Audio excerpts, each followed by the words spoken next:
Hi everyone, it's Caitlin and welcome back to Your Financial Journey. If you've tried different budgeting methods before and none of them stuck, or if you're really looking for a way to save more and spend less fast, then the cash envelope system for budgeting is for you. With the cash envelope system for budgeting, you set aside money for your fixed expenses first. So let's assume that my monthly net income after taxes, the amount that actually hits my bank account, is $4,000. What I do then is leave in my bank account the money that I need to cover my monthly fixed expenses, the bills that have to be paid no matter what, such as rent, utilities, insurance, tuition, minimum loan payments, emergency savings, and so on. Now, some people may argue that emergency savings are not a part of fixed expenses. Well, in our house they are because we follow the pay yourself first mentality. Savings should never just be an afterthought or be whatever is left over at the end of the month. Check out this video here from my sister Ava on paying yourself first if you want to familiarize yourself a bit more with how this works. In any case, if my monthly net income is $4,000 and my fixed expenses are $2,500, this means the amount of cash that I have left over for the month is $1,500.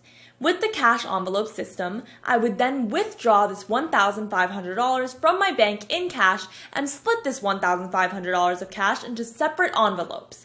One envelope for groceries, one for transportation, one for clothing, one for going out, and so on. These are some of the most common categories that people create envelopes for. And the cash in each envelope is all the money that I would have to spend for that month. I could even split my envelopes up further into weekly cash envelopes instead of monthly ones. People that use the cash envelope system really like it for three primary reasons. Reason number one, having a set amount of money in your envelopes for spending means you'll never run over. You simply spend what's in the envelopes, no more, no trips back to the ATM to withdraw more cash. Reason number two, it's flexible.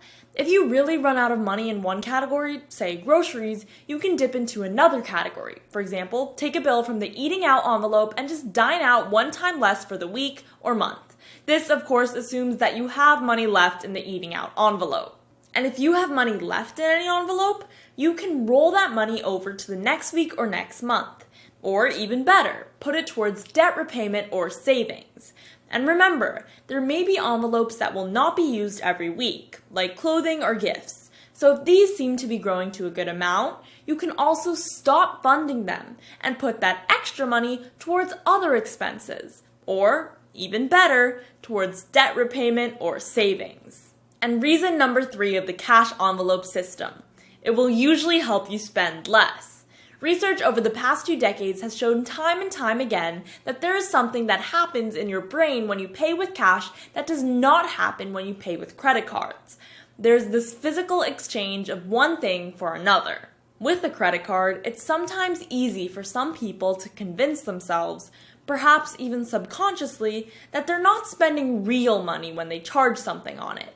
And technically, that's even correct. They're not spending it. Worse, they're borrowing it. Even though they know they'll have to pay their credit card bill at some point, the thought of, oh, I only have to pay a small minimum for this item that costs so much more can help justify the purchase as a bargain. Whereas cash is an actual piece of paper that you can hold, feel, and touch with value attached to it. When you spend it, you are trading one thing for another. You have lost something, and you have less of it in your wallet. You see this and process it in your mind and your wallet. In a study done by researchers at Carnegie Mellon, Stanford, and MIT, credit cards were basically found to numb the pain of paying. Carnegie Mellon's professor of social and decision sciences, George Lowenstein, stated, "You swipe the card and it doesn't feel like you're giving anything up to make the purchase, unlike paying cash where you have to hand over bills." And in a separate landmark experiment on behavioral economics, 2 MIT professors discovered some astonishing results when randomly selected participants were offered the opportunity to buy the most sought-after, sold-out tickets to a professional basketball game. Here's what they had to say. On average, we found that the credit card buyers bid more than twice as much as the cash buyers bid. That's gotta be crazy, right?